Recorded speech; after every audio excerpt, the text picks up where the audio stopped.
So, 15 years ago, my friends and I decided to go and explore the Medway Estuary in our canoes. And we went to pretty much everywhere in the estuary. There is not a mud bank, sand bank, muddy creek, salt marsh or island that we do not know. And this presentation is all about some of the most interesting islands that are out there.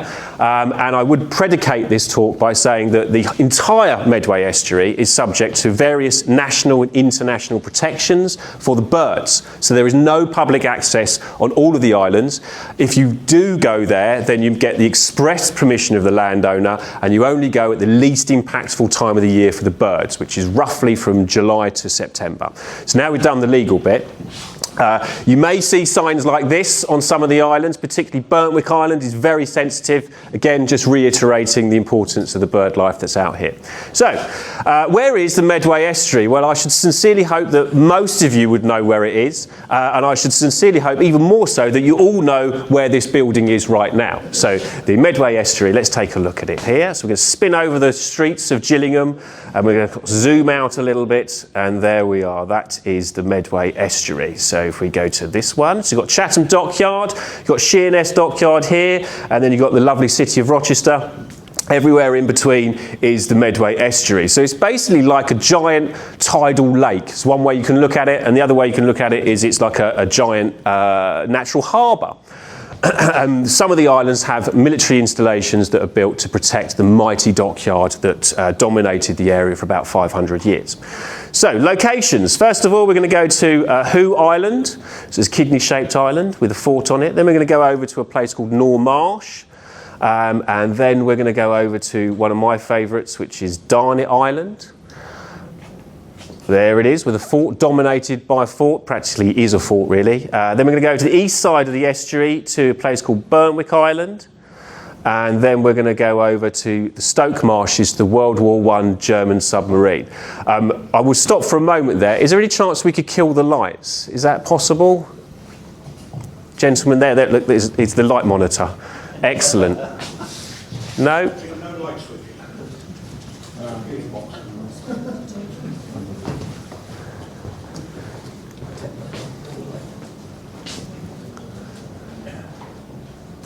This is where everyone starts panicking. What I would do is, the lady that's just come in, would you like to sit down the front here? Yeah, that's it. Sit down there. There we go. This is Amy. This is my friend Amy. She's turned up late. Excellent. Right, let's carry on then. Okay, so Hoo Island. This is Hoo Island. It's a kidney-shaped island, as I said earlier. It is by far the biggest island in the Medway Estuary. It will take you about a good hour to walk all the way around the edges of it. And it's also one of the highest islands in the Medway Estuary, although you wouldn't necessarily know it until you got right up close to it. It's very high because, well, we'll get to that in a moment, but essentially it's almost like a plateau of raised soil and sediment. So Hoo Island in maps. This is 1842.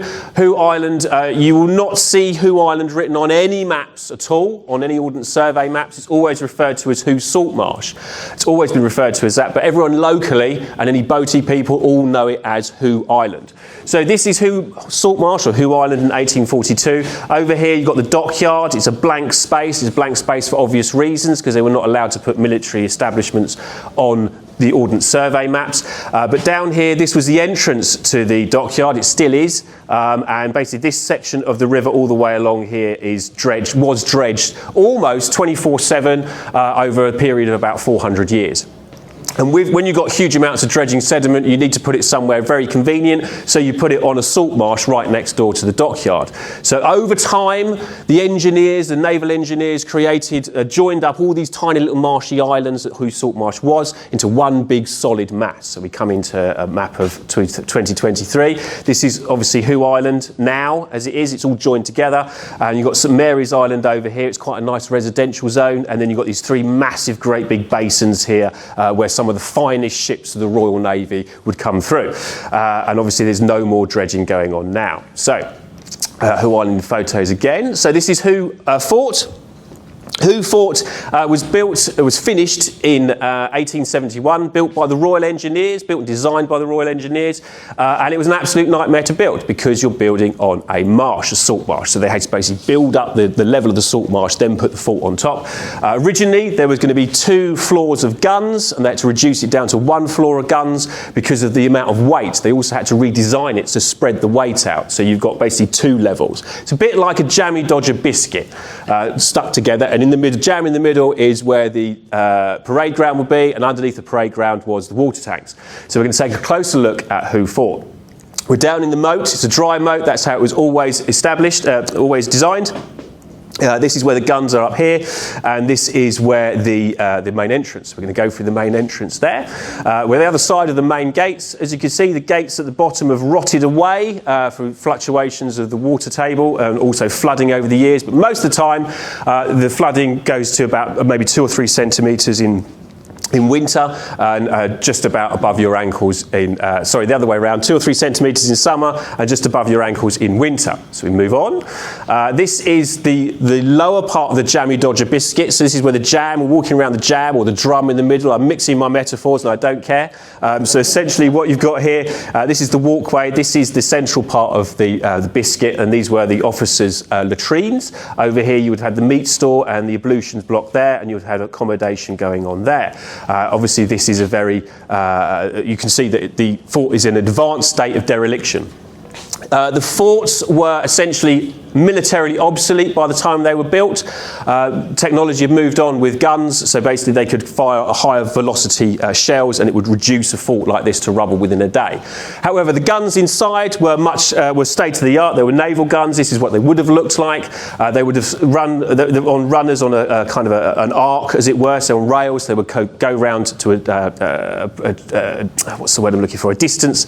They could move round to about 180 degrees, and they had within a bigger circle had 360-degree line of fire. So it was a very formidable fort.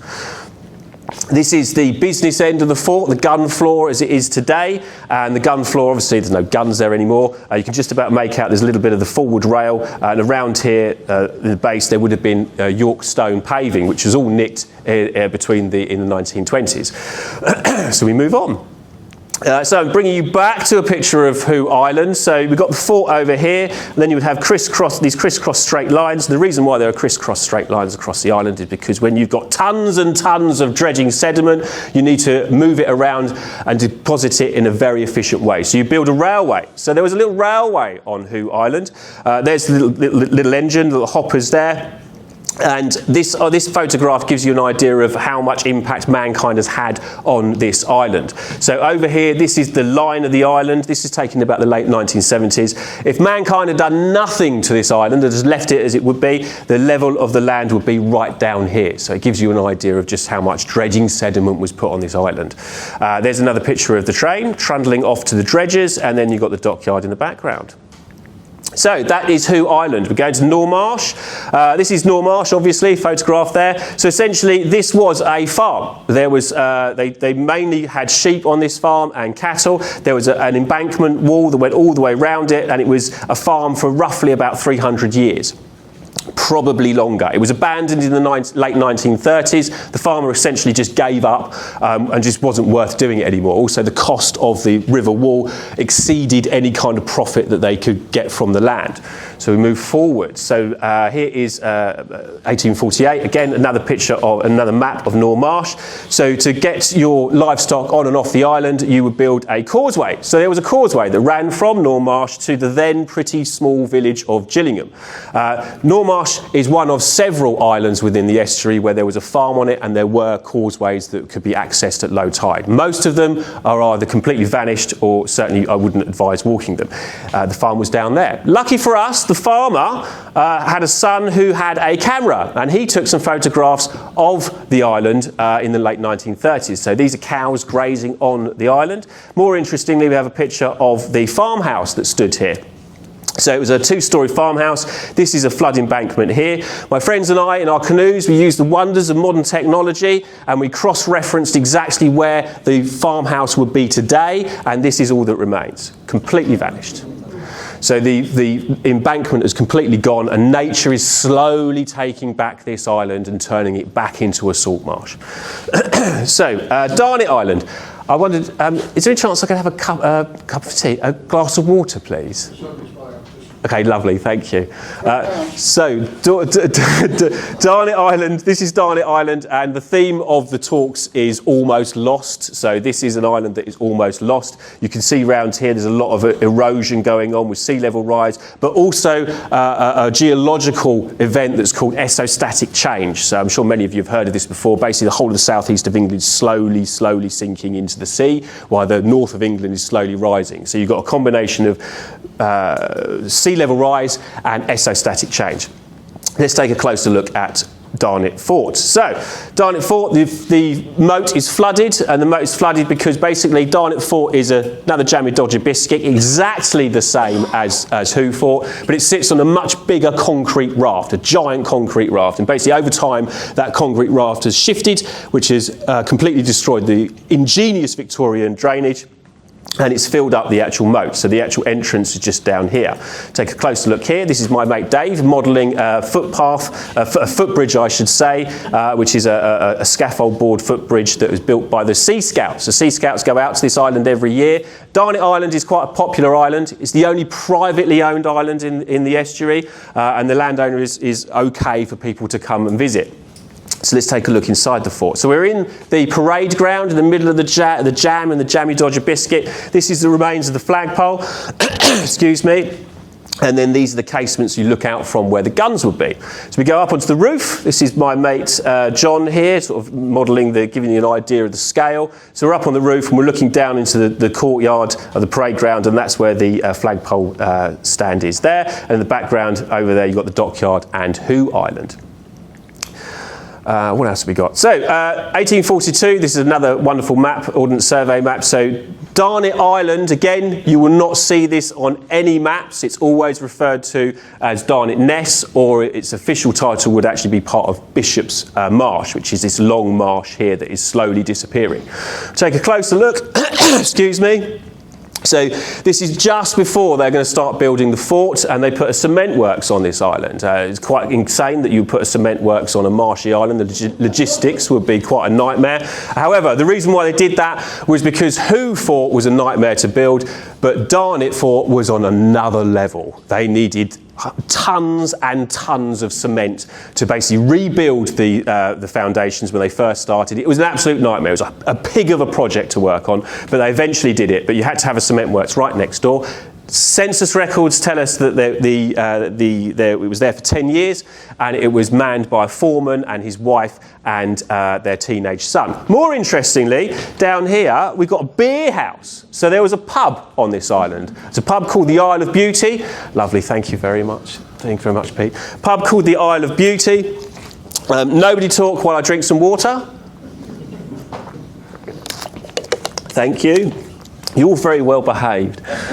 So basically this pub, Isle of Beauty, a fantastic location. It predated the fort, and then when the fort was built, it disappeared soon after. It was known for various nefarious activities. A lot of Dutch gin smugglers used to hang out there, and some barges used to go there as well. And the census records tell us that the landlord and landlady, three different sets, they were not married. So it gives you gives you an idea of what kind of pub it was. So we move on. Again, my friends and I, using the wonders of Google, we found the exact location of the pub. Nothing remains of it. It's all gone completely. However, when I gave this talk to the Rochester Cruising Club a couple of years ago, really nice guy called Dennis, who is a mudlarker. He went to the site of the pub and he found 2 tankards. So very excited about these 2 tankards. And I said to Dennis, I said, wow, this is amazing. And when I told my friends, they almost lost their mind, you know. But I said to Dennis, I said, how do you know that these tankards are from the actual pub? And he said, well, Adam, that's a very good question. So he got the light on his mobile phone, shined it very close up to the tankard. So here you can see that there's some inscription going on there, but for the purposes of this presentation, I've put the letters in for you. So we've got a G and E, so George Ezekiel Norris Ezekiel, great Victorian name. Census records tell us that George Ezekiel Norris was one of the landlords of this pub, and then down below, Isle of Beauty. So they actually put the name on the tankard as well. I was amazed by this, and I said to Dennis, I said, wow, this is incredible. Can I have these tankards? And he said, no. So, where are we now? Burntwick Island. So this is Burntwick Island, essentially very similar to Nor Marsh. It had an embankment round it and they turned it into a farm. However, in the late 1870s, 1880s, the Admiralty were a bit concerned about these motor torpedo boats. The Royal Navy had pretty much pioneered these, but the technology was being copied by particularly Germany and France, and the Admiralty were a bit worried about the potential threat that these boats posed. They also remembered quite clearly, as any decent military planner would remember, is that the Dutch raid of 1667, where they came up the Medway, sank most of our fleet, really rubbed it in and stole our flagship and took it back to the Netherlands, and they still talk about it to this very day. However, the good people of Medway, we are over it, we just don't like to talk about it very much. So what they did with this in mind, they basically built a North Battery on the Isle of Grain and a South Battery on Burntwick, and so the North Battery is where the container port, Thames port, is to this day, and they put a boom across. So the idea was that torpedo boats would come down here, they hit the boom, and then searchlights and guns would open up either side of the either side of it. So I'm going to zip through this because I've overrun my time already. So this is an area of, this is some of the buildings within the actual military base that was there. These guys are called the Muddies. They basically devastated the island. They dug out most of it. So this is a picture from 1842, and this is a picture of now. So you can see this area here, that's the amount of area that the Muddies dug out of salt marsh, and they dug the mud for the cement industry. So the cement industry required an awful lot of clay for the cement making process. Some images. So this is the remains of the barrack hut, and there's a machine gun post, and then we come into this one. This is remains of the power station. We'll come round to the other side of the power station. This is the Victorian chimney for it. Ramrod straight. You can put set square to it now, and it's still absolutely true. Great bit of Victorian engineering. This is the barrack hut up close. As you can see, the damp-proof coarse membrane has completely failed. And then we have this one. This is a grave of a guy called Sidney Bernard. He was a surgeon on a ship, and basically most of the people on the ship died. He elected to stay, and he died. And so they buried him on Burntwick Island. This is about 1815. And so the tops of these railings on the grave, we look at a picture today, those are the tops of the grave there. So it's almost disappearing, this particular grave. It's not just me that loves this part of the estuary. This is Stangate Creek, and this is a picture by J.M.W. Turner. You may have heard of him, did the Fighting Tamarier, and he was all about the lights. So you've got the sunshine going on there. You also got these hulks in the creek, and the hulks were not convict hulks. They were actually lazarettos, which were places for quarantine. So this area was a quarantine zone for on and off about 300 years. Lots of people died on these ships. Dead Man's Island. So Dead Man's Island is a flat, featureless marsh. There's not much to see there, really. There's a creek that goes around the back of it, and at the back of the creek there are these, which are mooring posts, old Admiralty mooring posts, where you would have ships that had a lot of ammunition were moored here in case of they exploded. So this is the remains of an embankment where they started to build a fort on Dead Man's Island, but it didn't happen. And then I'm going to show you a couple of pictures of people with graves of the island. So at low tide, very rare occasions, you may see human remains like this, and they are washed out on the next tide. Most of the time you cannot see human remains, and the people that are buried on Dead Man's Island are from the quarantine zone. They're not from the convict ships, which is often thought. There is very little information about Dead Man's Island and the people that are buried there, which is quite surprising. We went there once, and it's very peaceful, it's very lovely, and we only went there once, and we never came back again. You see the age of the photograph, you've got Grain Power Station there. So the sub-island, or Court Island. So this is the World War I German submarine. Essentially, this was scrapped, and it was dumped out on the Stoke Marshes, and it's remained there ever since. There is confusion as to the history of this particular submarine, but recent research, backed up by myself, has actually proven that it's not the sub people think it is. This sub was built at the end of the First World War, never saw any action, and the Admiralty made the German shipyard close it off and take it back to the UK to examine it. But by the time they did that, they had hundreds of submarines, and they didn't need this one, so they were sold on. Here's a close-up picture of the submarine. This is the remains of the torpedo tube. And then we've got some friends of mine that got up close and personal inside the sub with the canoes, because you can do that. This is what the sub would have looked like. Quite a small affair. It would have had like this scissor razor cutter for submarine nets, and it was not that effective because you'd have to use the submarine actually as a saw. So going backwards and forwards, not very practical. We're almost at the end. So natural Medway Estuary. I've banged on about the history, or some of it. So there are flowers. These are flowers that grow in the salt marshes. This is called golden samphire, nearly died out completely in the Medway Estuary. Since the closure of the dockyard, the pollution levels have gone down, and a lot of the fauna that's out there is starting to come back again. You've got sea lavender, so it doesn't smell like lavender, but it is purple, and in late August it is very pretty, and you can see carpets of this stuff on some of the islands. We also have seals. Seals are out there. Lots and lots of seals when we've gone canoeing out there. Usually around Kings North Power Station you have seals that will, usually in groups of 3, they'll pop up their heads, inquisitive, and they'll dive underneath the submarine, underneath the canoe and come out, and you can hear them breathe. And when you can hear them breathe, it's amazing because they're wild animals and they're less than a mile from where we are sitting right now. It's incredible. So we go on, and this is a cloud formation that was near Stangate Creek, and as you can see, the amazing light that happens here. So this is what Turner would paint. He was all about the light, and we were very lucky and privileged to see this cloud formation. This cloud formation went from one side of the estuary all the way over to the other side of the estuary, because out there it's flat, featureless marshes, there's no trees, and so the skies are big, and you can see these amazing cloud formations that appear. So I'll leave you with this bird song from the Medway Estuary. Whenever my friends hear some of these bird songs, there's the oyster catchers, and you'll hear this sound very clearly. Right, there we go. So it's just like that sound. That is the oyster catcher, and he's making this sound because we're quite close to his territory. Even though they are quite territorial, they're quite spacious. We're not actually anywhere near their nest, but if you hear them doing this, you need to kind of back off a bit. So this is the soundtrack of the Medway Estuary to my friends and I. Thank you very much for listening.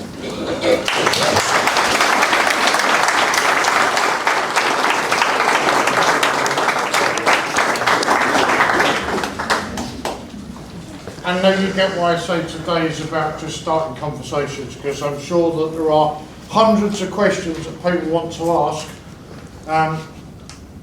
Adam's got 5 minutes to answer them all. Right, so this is going to be really quick fire round questions, quick fire answers. Adam, go. Who wants to fire the first question? Gentlemen there. About the quarantine, what were they being quarantined for, and how long were they there for? Some not died, was at a time and then come off. Yellow fever was a big one, typhoid, those kind of diseases that would happen on enclosed spaces in ships for long periods of time. A lot of the time the bilge water would actually attract mosquitoes, and those mosquitoes would then attack the people that were on the ship. Quarantine zone times, it could be sometimes like a couple of weeks, or could even be as long as like a 2 to 3 months. At one point in the quarantine zone, it got so busy that you had 800 ships there, because any ships coming from a certain part of the world to London had to stop at Stangate Creek to get a clean bill of health, literally a clean bill of health, before they could move on. It was a horrible place to be, Stangate Creek, and the amount of history towards that it's almost like it's vanished in itself. But does that answer your question? Thank you, marvellous. Gentlemen at the back. There's no plans to do any conservation on that, so basically just being left to, in terms of historical importance, it's just going to degrade. Yeah. It's all meant to back them effectively. Absolutely. The problem with the forts is that there are lots of forts of that particular type, all built around the same time, and it's only really multi-billionaires or the state that can actually maintain those. And as it was built for a specific purpose, it's difficult to retrofit it, as it were. And also just the maintenance cost is huge. So unfortunately, there are no plans for conservation. On Who Island, what looks like a battery on the north tip of it? Yes. Is that? That is the fort that I was telling you about. Oh. Yeah. No, it's north of that. North of that. North of Who Fort. Okay. No, there's no battery there. There's only Who Fort on Who Island. But I'll talk to you about that afterwards if you like. Yeah. Gentleman at the back. Could you do a long talk from Oh, I do a longer talk. I have just scratched the surface of this. That's a very good question, thank you. Yeah, normally it's an hour. Brilliant, see me after, yeah. Yeah, I thoroughly recommend you book Adam for his longer talk because it really is absolutely fascinating. Is there any quick final question? Oh, come on. Do you do tours? Do I do tours? No, unfortunately. But tempting, but yeah, one day maybe. Have you written a book? Good question, thank you. I am writing a book at the moment, and one of the problems I've had writing the book is that just when you think you've found out everything you can, something else comes along. Or the worst one is where it's like, oh, that's interesting, and then before you know it, you spent 3 hours looking at something that's got nothing to do with what you're writing. So I'm aiming to have my book finished, hopefully in the new year. Yeah, and it will be called Islands of the Medway Estuary. One of the things I found about doing the research for the book is that there are no books about the islands. There's a lot of not many people know about the islands, even though they've lived in Medway all their lives. And some of the books I have read, there's books that cover different parts of the estuary, like the Gillingham Chronicles, great book, but that only covers Gillingham and say Nor Marsh, and then you have to get another book from about the peninsula that will cover a little bit of Stoke Marshes. So it's quite. That's one of the reasons why I'm writing the book, is to cover this kind of almost like a black hole of history that's right in the centre of Medway. But good question, thank you. And in 12 months' time, if we're all back here, Adam will be launching his book out there. Hopefully. Well, holding to it. Yeah.